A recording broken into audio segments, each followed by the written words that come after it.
Septembre en or, un mois dédié à la lutte contre les cancers des enfants, cancer qui touche près de 2500 nouveaux patients chaque année en France. Docteur Anne-Sophie Thomasin de Fachel, bonjour. Bonjour. Merci d'être dans ce studio. Vous êtes la chef de l'unité de pédiatrie au centre Oscar Lambré de Lille, un centre régional de référence. On va revenir sur ces réalités, mais d'abord la journée de demain après-midi, 10e édition du Jour en or. De quoi s'agit-il ? C'est un jour qu'on organise donc effectivement pour la 10e édition dans le cadre de Septembre en or, qui est donc le mois international des cancers de l'enfant. Et l'idée, c'est de rassembler les patients, les équipes soignantes et également les associations pour fédérer un petit peu tout le monde autour de cette cause. Et c'est un après-midi qui se veut festif avec notamment des sportifs, puis des ateliers. Alors je vois en régie qu'on me demande peut-être de vous décaler un petit peu vers la droite, voilà, et de prendre le micro avec vous. À qui ça s'adresse cette journée ? Et bien donc du coup, on invite tous les patients en cours de traitement et puis également toutes les associations qui nous aident en fait au quotidien pour permettre une prise en charge globale des patients. On a énormément d'associations qui interviennent dans le service. Et, voilà. Une journée au cours de laquelle la maladie va s'effacer, en fait, le temps d'un après-midi pour le rire, le jeu, la complicité. C'est la promesse du jour. Tout à fait. Le centre Oscar Lambré, je le disais, est un centre de référence en cancérologie pédiatrique. Combien de jeunes, moins jeunes, âgés, adolescents, jeunes adultes sont suivis ou hospitalisés ? Alors effectivement, dans le service, on prend en charge dorénavant les patients de 0 à 25 ans. Et donc, on a globalement à peu près 120 nouveaux cas par an, 120, 130 nouveaux cas par an, avec des patients qui sont traités en moyenne 12 à 18 mois. Donc, une file active de patients en cours de traitement qui est de l'ordre de 230, 240. En sachant par ailleurs que tous ces patients, une fois en rémission complète, sont suivis au minimum pendant 10 ans et jusqu'à leurs 18 ans. Et ce qui fait que globalement, à peu près 1500, 1600 patients sont vus au moins annuellement au centre. Qui sont-ils ? Quel est leur profil ? D'où viennent-ils ? Donc, ce sont des patients qui résident dans le Nord-Pas-de-Calais essentiellement, puisqu'on est centre de référence pour le Nord-Pas-de-Calais, pour les tumeurs solides, puisque en fait l'hématologie est prise en charge, les patients atteints de pathologies hématologiques sont pris en charge au CHRU. Et donc, nous, on prend en charge uniquement les patients atteints de tumeurs solides. Et puis maintenant, les jeunes adultes pour lesquels qui ont eu un diagnostic de tumeur plutôt pédiatrique pour permettre vraiment aussi une prise en charge globale de ces jeunes adultes. C'est un sujet lourd. Chaque année en France, je le disais, près de 2500 enfants et adolescents sont diagnostiqués d'un cancer. Ça fait entre 6 et 7 par jour. Ça paraît terrible. Combien en réchapperont ? Alors maintenant, les taux de guérison ont beaucoup augmenté et on est à peu près de l'ordre de 80-85% de taux de guérison, ce qui est beaucoup, mais insuffisant. Donc d'où la volonté de développer aussi la recherche. Actuellement, sur un certain nombre de pathologies, on est même en cours de désescalade thérapeutique. L'idée étant de guérir mieux. Donc on guérit, mais en essayant de diminuer les séquelles qui sont liées au traitement. Donc... Vous parlez de recherche. Où est-ce qu'elle en est justement la recherche clinique en oncologie pédiatrique ? Et comment est-ce qu'on évalue les avancées de cette recherche ? Alors, on travaille tous maintenant au niveau européen pour la pédiatrie, puisque alors effectivement, il y a 2500 cas par an, mais ça reste une pathologie rare. C'est globalement 1% des cancers diagnostiqués. Donc, voilà. Ça paraît toujours trop, mais on est quand même sur des petits chiffres, ce qui nécessite forcément qu'on travaille tous ensemble pour proposer à l'instant T le meilleur traitement aux patients. Donc, beaucoup de patients sont inclus dans des études cliniques qui permettent d'accéder au meilleur traitement à l'instant donné. Et puis, on développe aussi tout ce qui est recherche sur des phases qu'on appelle les phases précoces. C'est-à-dire que l'idée, c'est de développer de nouveaux médicaments pour des patients qui, malheureusement, ont une maladie non curable et pour lesquels on peut proposer donc l'accès à des thérapies innovantes. 70% des jeunes patients y bénéficient d'essais cliniques précoces. C'est quoi un essai clinique précoce ? C'est pas 70% d'études... Non. C'est ce qui est... les études précoces, c'est l'accès aux thérapies innovantes. Effectivement, l'idée, c'est de proposer des médicaments qui, pour le moment, n'ont pas prouvé leur efficacité dans telle et telle maladie, mais qu'on connaît chez l'adulte, notamment, parce que la plupart sont avant tout développés chez l'adulte, et qui, pour des raisons de recherche préclinique et cellulaire, etc., nous conduisent à penser qu'ils peuvent être efficaces chez l'enfant. Et donc, on propose un accès. Donc, ces patients-là, c'est de la phase précoce. Après, on a 70% de patients inclus dans des essais de façon générale, y compris ce dont je parlais tout à l'heure, c'est des essais ce qu'on appelle de phase 3. L'idée est de proposer vraiment le traitement le plus efficace à l'instant T à tous les patients, quelle que soit leur origine. Quand on parle de cancer pédiatrique, ces maladies rares sont la deuxième cause de mortalité en France chez l'enfant après les accidents. Alors, les accidents, contre les accidents, on a la prévention, mais qu'est-ce qu'on a contre les cancers des enfants? Alors, malheureusement, pour l'instant, Hmm. rien. On sait aujourd'hui pas, enfin, on connaît pas la cause des cancers de l'enfant. L'impact environnemental qu'on connaît chez l'adulte, a priori, pour le moment, aucune étude ne montre un impact réel. On se pose la question sur un certain nombre de pesticides, etc. Mais pour le moment, aucune étude enfin, ne conclut scientifiquement, on va dire, à cet impact. Et donc, on a à peu près 5% de cancers pédiatriques qui sont d'origine plutôt génétique, avec des familles qui sont porteuses de prédisposition au cancer. Et puis, les 95% autres sont des fautes à pas de chance, en fait. Et c'est ce qui est d'ailleurs très compliqué à expliquer aux parents. Pourquoi votre enfant et pas le voisin? Ben, on ne sait pas.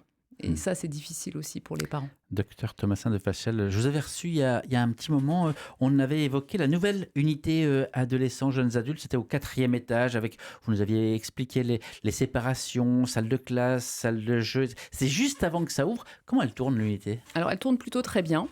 Donc, en fait, on a voulu se détacher en fait, des codes hospitaliers, puisque ce que je vous disais tout à l'heure, c'est que les patients sont souvent hospitalisés pendant longtemps. On est un petit peu leur deuxième maison, malheureusement. Et l'idée, c'était vraiment de créer une unité avec beaucoup de lieux de vie. Donc on a une salle de jeu, une salle multivalente pour le sport, une salle de classe, puisqu'on a une enseignante de l'éducation nationale qui est en antenne pédagogique, une salle pour les parents et une salle adolescents, jeunes adultes. Et ces salles sont vraiment centrées dans le service avec 2 ailes, une pour les plus petits et une pour les 15-25 ans. Et l'idée, c'est vraiment de proposer une prise en charge globale avec vraiment une équipe multidisciplinaire. Et je pense on a bien réussi. Et est-ce qu'on sait évaluer l'importance du beau, du bien-être dans le guérir mieux? Alors ça, je pense que il faudrait une étude, mais alors je pense sur le guérir mieux, en tout cas Mhm. psychologiquement mieux, je pense que c'est indéniable. Parce qu'effectivement, la qualité de vie de l'enfant et de l'adolescent pendant la maladie est porteur aussi d'espoir pour les parents. Et forcément, il y a un moindre impact sur la famille quand on voit que son enfant, ben, même s'il est sous chimiothérapie, il fait du vélo, il fait du basket, il va à l'école. Enfin, c'est des choses qui sont hyper importantes voilà, pour avancer et pour avoir de l'espoir. Donc, je pense que ça a forcément un impact, au moins sur le mieux vivre après, sur le plan psychologique. On comprend l'importance de l'accompagnement, hein, mais comment se passe par exemple la première annonce? Alors, ben, toujours mal, ça c'est sûr, Mhm. puisque c'est l'annonce.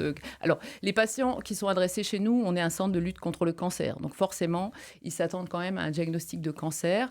C'est vrai qu'avec, je pense aussi, le Septembre en Or, là, c'est quand même, donc, ça fait à peu près 10 ans que ça circule. On a quand même maintenant beaucoup plus de parents qui savent que ça existe. Mhm. Ce qui était moins le cas il y a 15 ans, 20 ans, où vraiment c'était ah bon, mais on peut avoir un cancer en étant enfant. Donc voilà. Donc c'est effectivement, c'est le ciel qui vous tombe sur la tête, c'est la sidération, c'est voilà. Et donc on essaye vraiment dès le début d'offrir un espèce de parcours global où le patient va rencontrer aussi, enfin les parents, l'assistante sociale pour voir comment on va faire pendant cette période pour un des parents s'arrêter de travailler ou aménager le temps de travail. Il rencontre l'enseignante et l'éducateur spécialisé pour voir comment on fait pour quand même continuer l'école, comment adapter les cours. Il rencontre l'éducateur médico-sportif qui va adapter le sport à ce qu'il est capable de faire. Voilà, encore une Mhm. fois, pour vraiment montrer qu'on peut vivre quand même pendant les traitements. Mais qu'est-ce qu'il y a de plus terrible qu'un cancer pédiatrique? Alors si on cherche, évidemment, on peut trouver, mais il y a une forme d'injustice. Comment est-ce que, indépendamment de l'aspect médical, vous contenez la colère des proches, des parents? Qu'est-ce que vous répondez à cette douleur? Il faudrait demander à un parent Ouais. ou à un proche, le mieux. On a une prise en charge psychologique, il y a une psychologue qui voit les plus petits, enfin les moins de 15 ans, et puis une psycho-oncologue qui voit plutôt les âges. C'est surtout à la période parce que finalement, l'enfant de moins de 10-12 ans, il s'adapte. Mhm. C'est beaucoup plus compliqué chez les jeunes adultes, parce que là, on commence à partir de la maison, à avoir plein de projets, etc. Et d'un coup, ben, on se retrouve avec les ailes coupées, papa et maman qui nous retombent dessus alors qu'on n'avait pas trop envie. Donc, on essaye vraiment, par cette prise en charge globale, d'impacter au moins sur le patient. Euh, C'est parce que l'incertitude, en fait, c'est ce qu'il y a de pire, et vous êtes là pour aussi tenter de répondre et accompagner cette incertitude. voilà. Et essayer de toujours donner de l'espoir, rester sur... Bon, encore une fois, on a quand même des taux de guérison qui sont importants. Moi, je parle beaucoup de mes consultations parce que bon, ça fait quand même très longtemps maintenant que je travaille au centre Oscar Lambret. Et donc, nos patients sont donc suivis au moins jusqu'à 18 ans et puis continuent après à nous envoyer des faire-part de mariage, des faire-part de naissance. Et c'est tout ça aussi que je dis aux parents. Vous voyez, il y a plein d'espoir en fait. Docteur de Fachel, vous êtes arrivé au centre, vous n'avez pas donné la date, mais moi je vais la donner, 98. en 98.